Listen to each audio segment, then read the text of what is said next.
Hello friend, আমি দুর্যোধন রায়। তো আজকে আমি যাচ্ছি বহুদিন পরে কান্দর বাড়িতে। আমি সচরাচর কান্দর বাড়ি যাই না, মানে সৌভাগ্যই জুটে না। আসলে কৃষক ঘরে জন্ম হয়েও আমি কান্দর বাড়িতে যাই না, এটা আমার সৌভাগ্য না। কারণ কৃষকের ঘরে জন্ম নিলে কান্দর বাড়িতে যেতেই হয়। তো দেখো, গ্রামের পরিবেশ শহরের থেকে হাজার গুণে কত সুন্দর। প্রকৃতির ছোঁয়া প্রতিটি জায়গায় লেগে থাকে। এই সৌন্দর্য আর কোথায় পাওয়া যায় না, যেটা গ্রামে পাওয়া যায়। ইন্দোনেশিয়া, আমেরিকা যুক্তরাষ্ট্র যেখানে যাও, এই সৌন্দর্য টাকা দিয়েও কোথাও খুঁজে পাওয়া যায় না। এদিকে আশেপাশে সবাই ভুট্টাই লাগাইছে আর কি, মানে এত ভুট্টা বেশি, চারপাশে শুধু ভুট্টা আর ভুট্টা যদি দেখতে পাও। হ্যাঁ,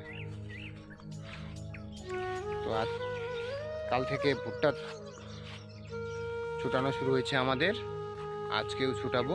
দেখো, খুব রৌদ্র, একদম মাঝ বরাবর মাথার উপরে তীক্ষ্ণভাবে রোদটা আর কি প্রতিফলিত হচ্ছে। এমন গরম, মানুষ বাঁচে না এই গরমে। চলো আমরা আমাদের খেতে যাই, ক্ষেতটা আমাদের বাড়ির পাশেই।